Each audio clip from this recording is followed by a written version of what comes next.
బంతి పువ్వమ్మో అంత కోపం వద్దమ్మో ఒక్క చిన్న ముద్దిస్తే సర్దుకుంటా లేవమ్మో ముద్దంటే ఒంటి నిండా కారం చల్లినట్టుంది వద్దన్న వెంటబడితే ఒళ్ళు మండిపోతుంది పచ్చి వెన్న పుస్తాను చల్లంగవుతుంది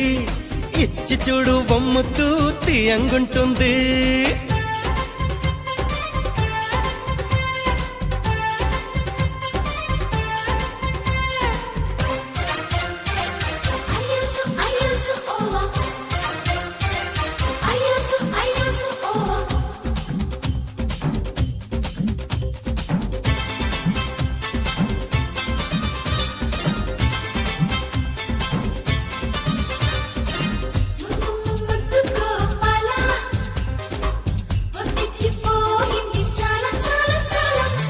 లోలో నాన్ని కూడా